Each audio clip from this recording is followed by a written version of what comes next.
Greetings everyone, and welcome to my YouTube channel. I'm your host, Captain Ryan. Today's YouTube video has got me playing a ship that I rarely ever take out of my port.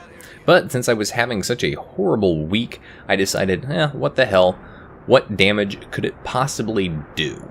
Yes, that's right, I'm playing here in the Tier 7 Premium US Cruiser, the USS Atlanta.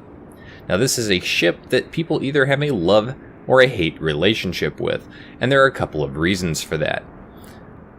Primarily, the hate side of the relationship is that it is a light cruiser, it doesn't have any armor whatsoever, and it has an incredibly short gun range with not the best concealment. In fact, if you look at the concealment range here, I've got approximately a 1 kilometer difference. Now that is partly due to the commander that I'm using, and that's partly due to the fact that I'm not actually using a camouflage on the ship. I'm using the New Year's free XP camo instead. So that's going to give me bonus free XP, but not actually help me survive in this ship. The other issues with this ship that a lot of people don't generally like are the fact that it's only got destroyer caliber guns. Yes, that's right, those are the same guns that you get on the Tier 10 US destroyer, the Gearing. And they're not that particularly good. What they are good at is lobbing shells at nice rainbow arcs over islands, which gives you an advantage when you're in a map like this. Now, as the battle gets underway, it's the Heaven map, and it is domination match mode.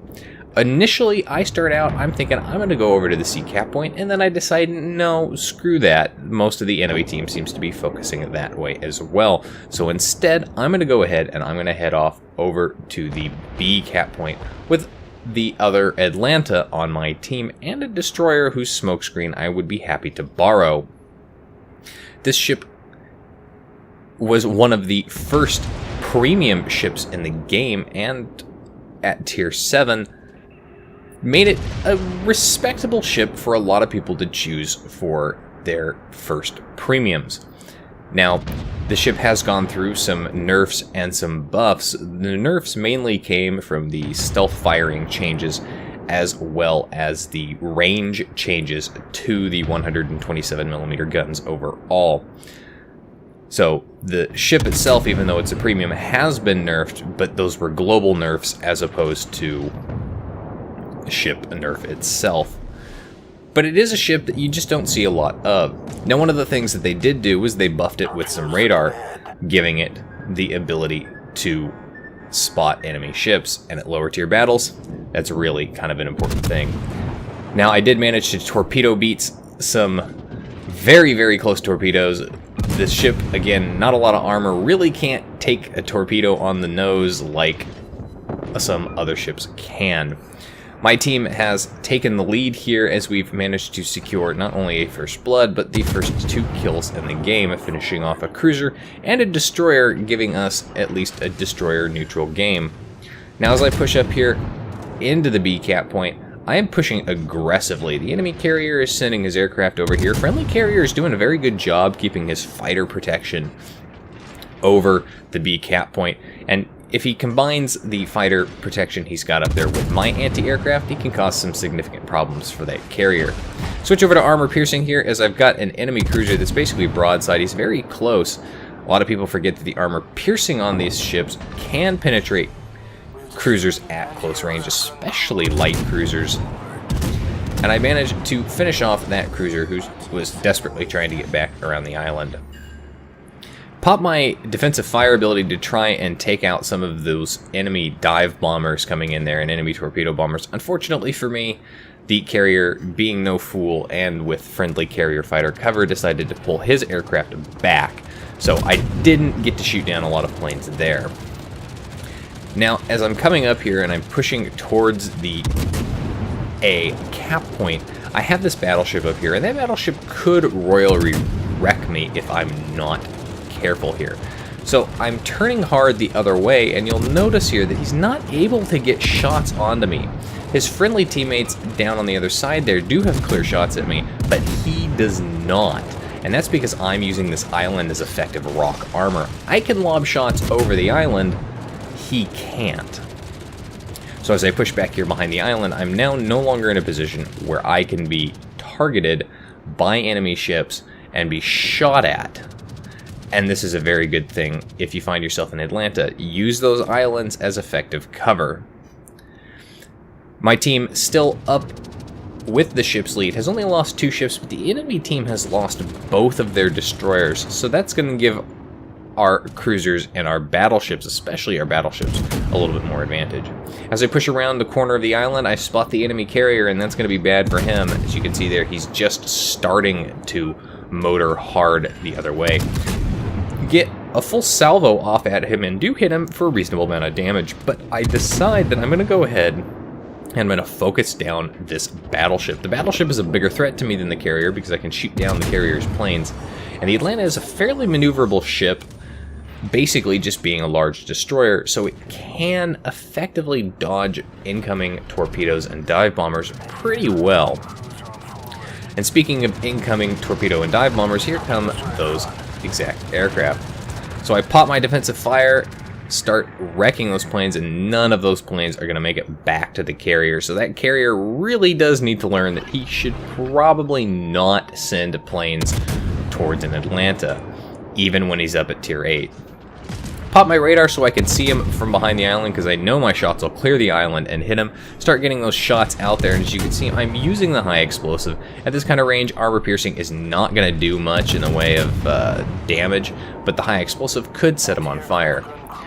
Unfortunately, I make a slight mistake there as I don't slow my ship down and continue the pursuit on that carrier and leave that a cap point less than 0.1 seconds before the cap would have been captured. And that would have been more XP, and you know how much I love delicious XP. Even without the defensive fire capability, I managed to wreck those aircraft as they come in to try and kill me, and I finish off the enemy carrier. With the carrier dead, our carrier now has free reign to continue to spot as well as harass enemy ships in this game.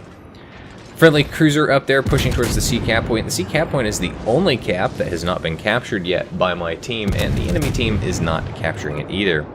So I'm going to go ahead and I'm going to focus fire hardcore on this Cleveland and finish him off, if at all possible. At this point, I've done about 64,000 damage, and I consider that a pretty respectable damage roll in the Atlanta, considering you are only using destroyer guns and you don't have the best concealment.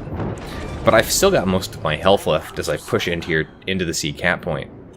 At this point, the enemy team is down to 4 ships. My team has a ship's advantage, but it's still not necessarily wise to run the risk of having the enemy team rally. As you can see, most of the ships they have remaining are full strength.